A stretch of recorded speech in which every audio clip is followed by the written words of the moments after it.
The Gilded Age is a true gift for those who love lavish period dramas. But is it as fun to film as it is to watch? Discover all the struggles the cast of the show had to face. Learn why Louise Jacobson was in such pain that she couldn't sleep. Find out how Carrie Coon got out of wearing a corset. There is no challenge you are not equal to, my dear. And why Taisa Farmiga missed out on the role of Marian Brook. Let's dive in. The Price of Beauty. Christine Baranski was excited to play the esteemed Agnes from the first moment she heard about it. What could be better than playing a curmudgeonly snob written by Julian Fellowes, she explained. The veteran actress has taken part in many period pieces on stage, but never for TV before. I've only done contemporary things on film, so it was a challenge, shared Christine. She felt like she was on a learning curve during the entire season. But it definitely doesn't show on screen, where Baranski rules over old New York as Agnes with all her great clothes and great lines. Although she loved entering another era, Christine has to admit that the corsets were as uncomfortable as she remembered. Her co-star Louise Jacobson also had her fair share of troubles with this piece of period costume. Before filming began, she had been in sweatpants for months because of the pandemic. Then, all of a sudden, she had to wear a corset every day.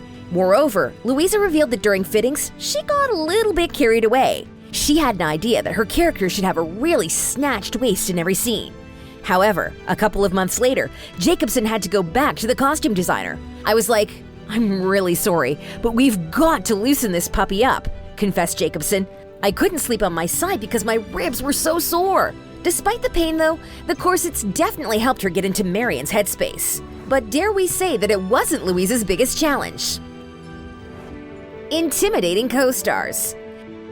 Being a rookie is never easy in itself. On top of that, Jacobson said sharing the screen with legends like Cynthia Nixon and Christine Baranski was a unique experience. Louise's first day on set felt a bit like being shot out of a cannon. That sounds totally understandable for someone whose on-screen career has just started. Yet, it turns out that Jacobson's more experienced castmates were also quite nervous to step on set.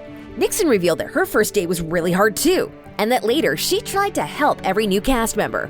"I would say, it's just because it's your first day," recalled Cynthia.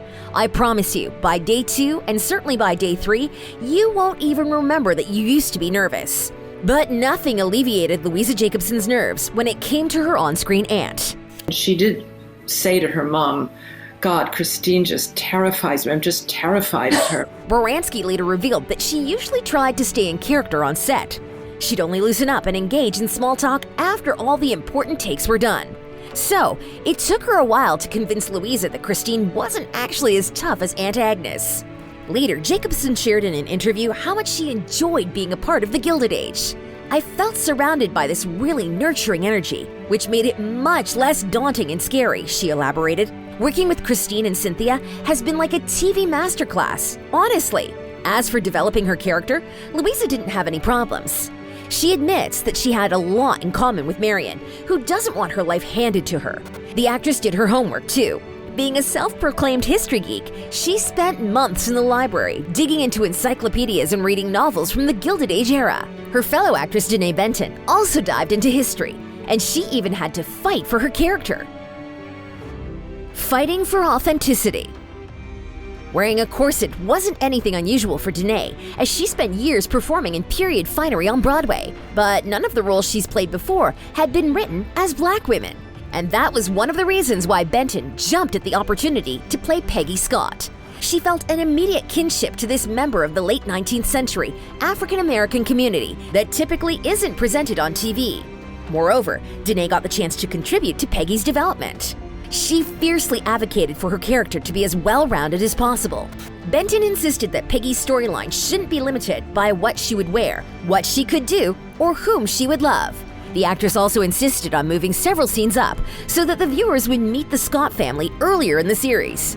"Peggy is not just a token only beholden to the white gaze," explained Dene, and she especially enjoyed playing the scene at the publisher's office, where the young Black author refused to whitewash her short story. Her favorite line was when Peggy said no white writer would have to make the choice that she was being asked to make. But after all the effort Benton put into her work, she had her doubts about whether viewers would be interested in the Gilded Age. It turns out the production of the show was supposed to start 1 week after the pandemic began. So, after such a huge delay, it was scary to return to the set. The entire world had changed so much that Dene wasn't sure if it needed period dramas anymore. I was like, is anyone gonna wanna watch us be like shady in corsets? And it turns out they really do. Cynthia Nixon recalled another challenge the cast faced during the pandemic: having their patience tested. COVID restrictions meant, among others, a significant cutback of extras on set. So, a lot of background characters were CGI'd in post-production. Also, Nixon shared that the new safety protocols added an enormous amount of time to the shooting schedule. There were a lot of women in our cast, and it took a while to get them all dressed, while the wardrobe personnel have been greatly scaled down.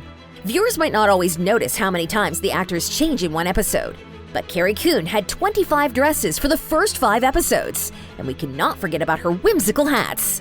Moreover, she needed much more time to change than her castmates. Keep watching to learn why. Keeping a secret. It's hard to imagine someone else playing the ambitious Bertha Russell instead of Carrie Coon. However, she wasn't the first choice for the role. Initially, Amanda Peet was cast, but later backed out due to scheduling conflicts. Carrie immediately agreed to replace her because it was really fun to play someone with a good character flaw. The truth is that our production designers, our costume designer, the props designers, everybody's working with such astonishing detail that it really felt like most of my work was done. And then all I had to do was open my mouth. But at the time, neither she nor the showrunners knew about the real challenge that waited for them. Coon was expecting. By the end of filming, she was nearly 8 months pregnant. And although everybody on set was supportive of her condition, the actress shared that corsets aren't exactly conventional maternity wear. The costume designers had to put Bertha's gorgeous gowns away and start all over again. They did an amazing job and managed to mask Carrie's baby bump for most of the shoot with practical costuming. According to the actress herself, a lot of people working in post-production didn't even know she was pregnant. What the costume artists ended up doing was putting a lot of strings in the back and a lot of elastic and moving buttons. Coon joked that her baby daughter thinks her Gilded Age dresser, Brian, is actually her father. She heard his voice most of all, down there tugging everything and putting me back together, elaborated Carrie. Still, not wearing a corset turned out to be challenging too. Coon explained that she had to constantly remind herself not to slouch and to move around like her upper body was still restricted. On top of that, she was surprised by the extensive etiquette of the period. The actors had no idea that strict rules dedicated every aspect of people's daily lives. They had to have a specialist on set at all times to make sure they did everything correctly. And Julian would often catch something from, London. He'd be watching his Q take and he would catch a greeting that was incorrect, or the way somebody was holding glass, or the way they were, eating soup with their spoon the wrong direction. Now, let's talk about the most surprising challenge for the Gilded Age cast members. Playing a younger character.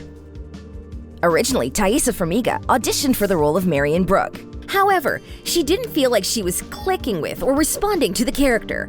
Despite that, the producers really liked her and offered her the chance to read for Gladys. Farmiga was happy to have a second shot, and this time, she was happy with the result.